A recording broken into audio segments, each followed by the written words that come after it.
So Gu and Anstett get ready to come out on to the piste. Gu will be on your right. He's the world number 1 taking on Anstett, the world number 9. Neither of these two have won a Grand Prix title, believe it or not. Both have major honours at World Cups, the second tier of fencing's season. Gu has won 7 World Cups, but only silvers and bronze in his Grand Prix career, and that's the same for Vincent Anstett.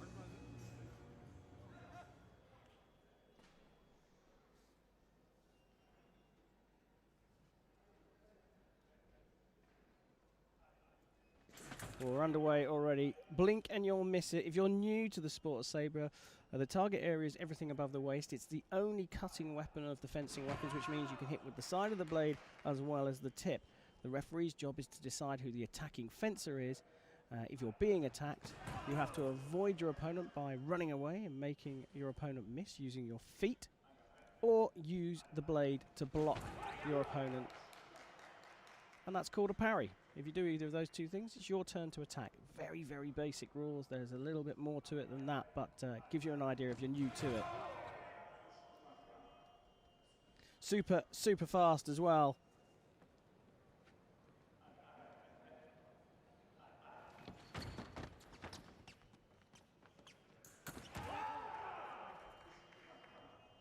Blades met in the middle there. Marius Fleury acknowledging to Gu Bongil that he saw that the blades met in the middle, but still gave it as a parry riposte to the Frenchman.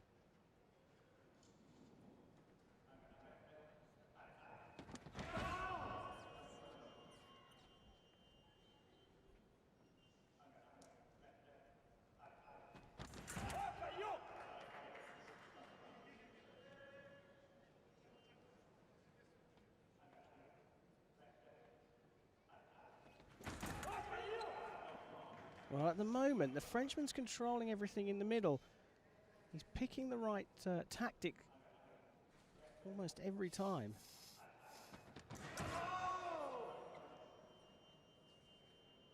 Slow step off the line for the Frenchman is giving him the opportunity to see what Gu is doing and then respond to that. So I'm drawing him into an attack there. Gu takes the bait. Goes chasing down the piste after Anstett, but Anstett was ready.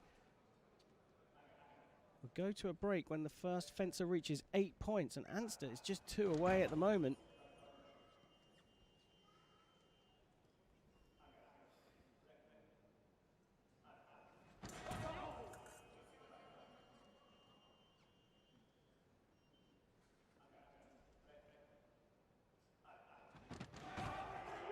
Well, variety off the line from Anstett is winning this one at the moment. Gu needs to change it up. This time deciding to go a little bit more direct, straight off the line. And again, but this time, Anstett finds the parry, but Gu's ready. And I'd say that was more of a reaction than a plan there. I don't think that was second intention parry riposte from Gu Bongil.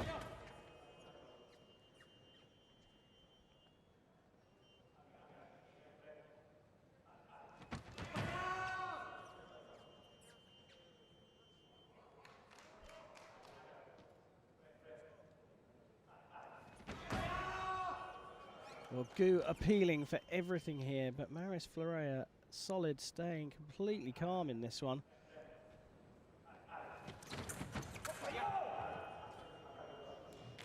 And this time, a bit of variety from Gu. He steps in, does a couple of shuffles on the spot almost, and then picks up the blade from Anstett.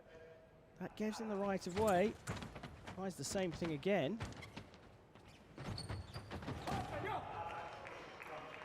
But Anstett takes us over the line there into the break. Target score is 15, but because it's so fast scoring and so high-paced, Sabre, the referees will break the fight when the first person gets to 8 points. As we look down at Gu, who's with his coach at the moment, or the national coach, in fact, Yu Sang-ju. Look at these brilliant replays.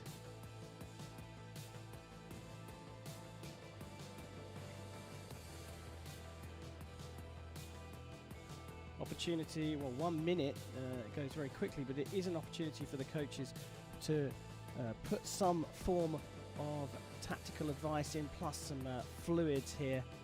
And Gu, whilst talking to his coach, will be looking down at Jean-Philippe Durel, the French coach who's talking to Vincent Anstett. But that minute is all but over. And Marius Florea, our referee, will get them back underway.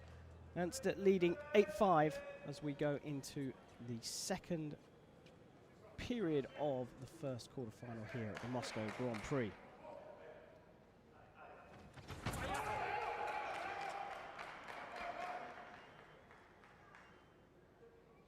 Well, Anstett calling for a video review there. Each fencer, it's 2 appeals per match. If their appeal is upheld, they keep it, but if the referee chooses not to change his or her mind, they lose their appeal. Here we see the replay ourselves. Anstett claiming it's 2 actions. The referee does not concur.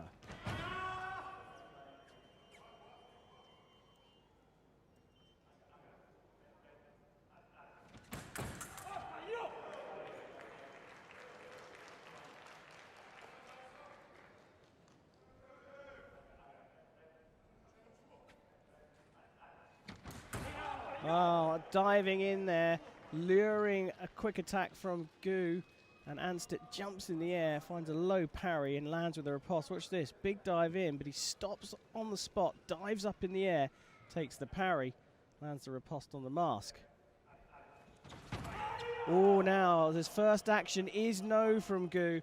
Anstett stepped in that time, then leant away, and that made Gu miss his first action. Fabulous variety again as the Korean coach lays down the law.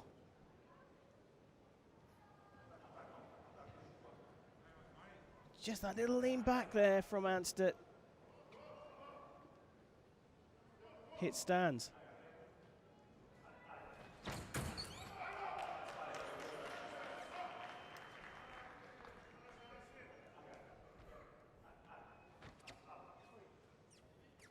Not quite ready off the mark there.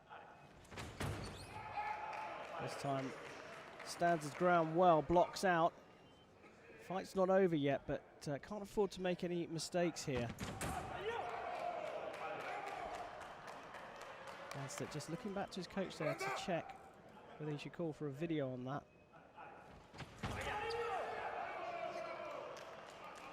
Well, all of a sudden, Gu has turned the screw, applying the pressure. Anstett, maybe if anything, he's just rushing a little bit.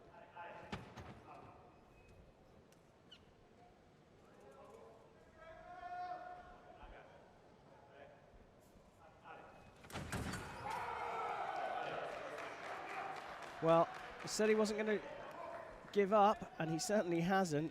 And all of a sudden, the look of worry on Jean-Philippe Durel's face is very telling. Now that's a Korean hop from Anstett against a Korean. We first saw those sort of double-footed jumps from the Korean contingent. And now some of the top fencers in the world from Europe are using it. Both went in big and hard there. Both at the same time. So referee can't separate who the attacking fencer is. Effectively abstains from making a decision. Says it's too close, and no hit is given. Now this time Anstett's waving his weapon around in the air.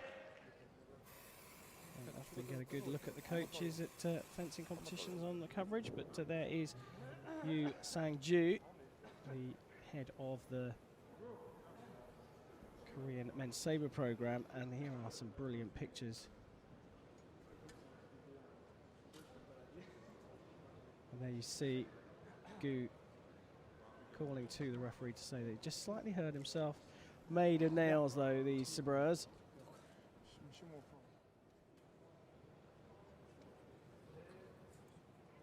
I think he's shaking his head because he's resigned to the fact that it's not going to get better. Very sporting from Gu. Both fencers came away from that last action in a spot of bother, and I think that there was an accidental collision that resulted in Gu having a little issue with his sword arm wrist, and Anstett with his throat. Well, they get back underway. Nothing in it. Korean hop from the Frenchman against the Korean. Takes him all the way down to the end of the piece. And despite going fully into the split, Gu Bong-gil could not evade the Anstett attack. Here we see it again.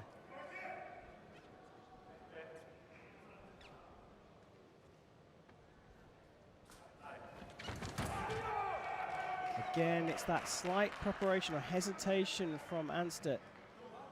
Waits just a little bit too long. Gu pounces.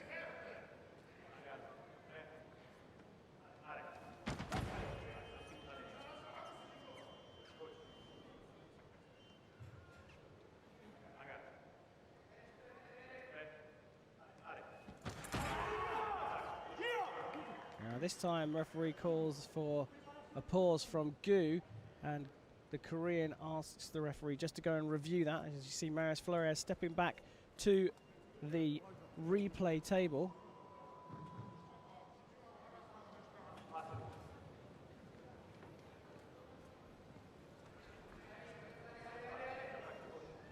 Referee's back already and sticks with his decision, so Gu's lost one of his video appeals.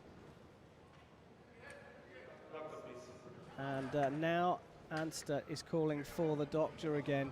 And I think we might have a medical timeout here.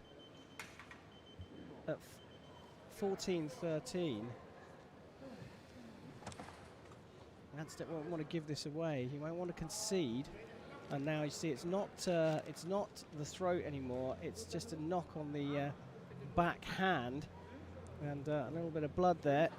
Be cleared up and a plaster will be applied pretty immediately, and there's Jean-Philippe Durel with a bottle of water just to clean up the injury. It does happen in Sabre. Back arm is not covered. It's not part of the valid target area, which is why it's not covered, and usually out of the way. But in these high pressure and highly technical and talented athletes on the piste, you do sometimes get them clashing up in the middle, and you do see these minor injuries to the backhand.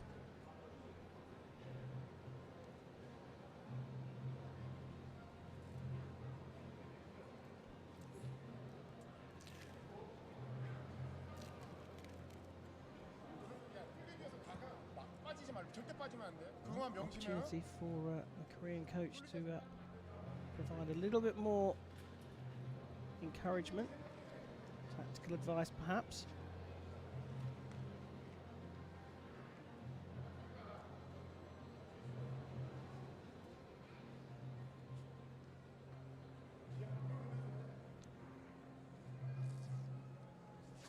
He's getting the full works there, isn't he?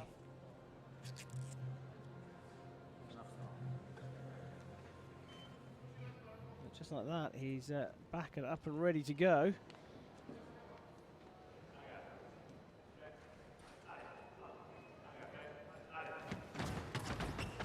Well, Anstett was one away, got his injury, and now Gu Bong-gil, the world #1, draws level. Couldn't ask for more. First quarter-final here at the Men's Sabre Grand Prix in Moscow is tied up at 14-all. Winner takes all, sudden death.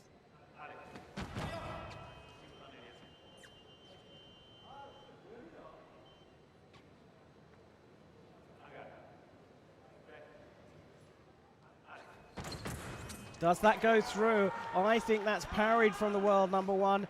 And despite fantastic performances all day from Anstett, including here, that for me is a parry riposte for the Korean. Marius Flores coming back from reviewing the video as he must at 14-all, and he does indeed give a parry riposte. Gu Bong-gil, world #1, comes through a very, very tight first men's Sabre quarter-final here in Moscow, and he is our first semi-finalist.